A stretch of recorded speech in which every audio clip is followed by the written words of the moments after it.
Olá! Vamos falar de um assunto bem interessante hoje. Já parou para pensar o que acontece quando alguém muda de nome em outro país?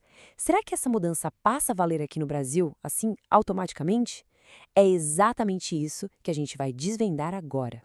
E olha, para guiar essa nossa conversa, a gente está se baseando num material excelente, todo preparado pelo professor Marcos Freitas. Então, todo o crédito da pesquisa e da organização das informações vai para ele. A pergunta central é essa aqui, ó. Vamos imaginar a cena. Uma pessoa mora fora do Brasil e lá ela muda de nome, tudo certinho, dentro da lei. E aí? Quando essa pessoa volta para cá ou precisa usar o nome aqui, qual é o que vale? O antigo ou o novo? A resposta adianto não é tão óbvia quanto parece. E para deixar tudo bem concreto, bem fácil de entender, a gente vai analisar um caso real que chegou aos nossos tribunais. É o caso de Matthew Windsor, que é um exemplo perfeito para a gente entender a lógica da lei brasileira nesse tipo de situação. Bom, vamos aos fatos.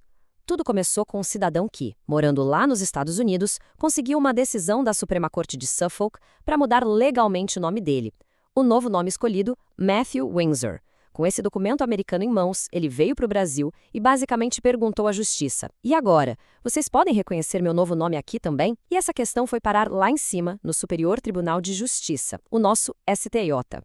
Mas para responder essa pergunta, a justiça não pode simplesmente dizer sim ou não.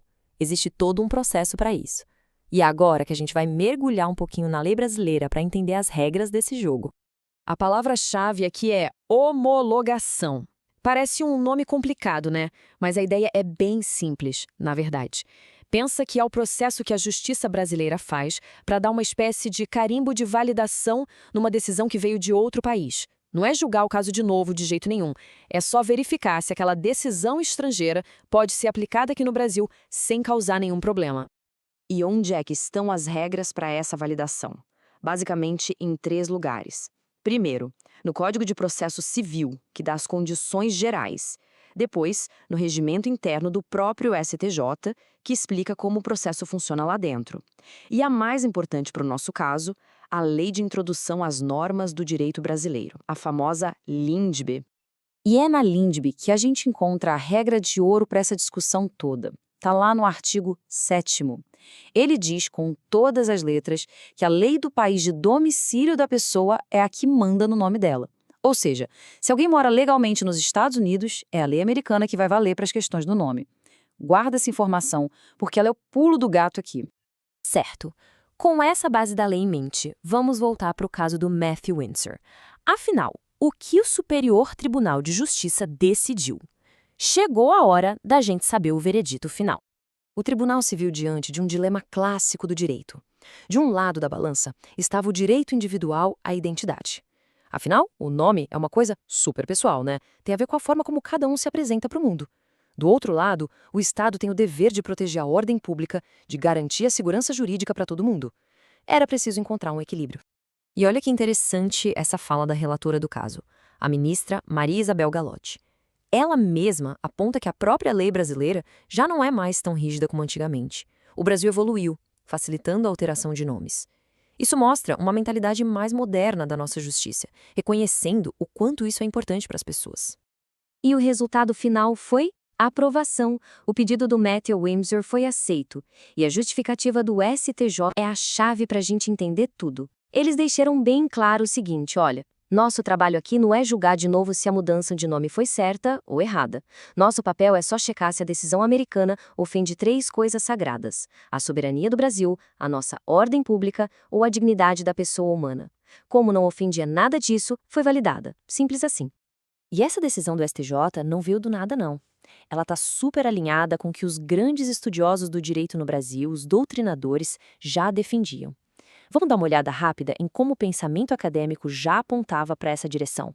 Olha só que interessante essa concordância. Juristas de peso já apontavam o caminho. Haroldo Valadão dizia que direitos pessoais devem ser reconhecidos desde que não firam a ordem pública. Guilherme da Silva reforça que a própria LINDB já abre essa porta para a lei estrangeira.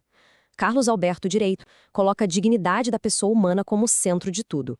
E a Márcia Winch observa que a justiça já vinha se tornando mais flexível, especialmente com quem mora fora. Ou seja, a decisão do STJ tem um baita respaldo teórico.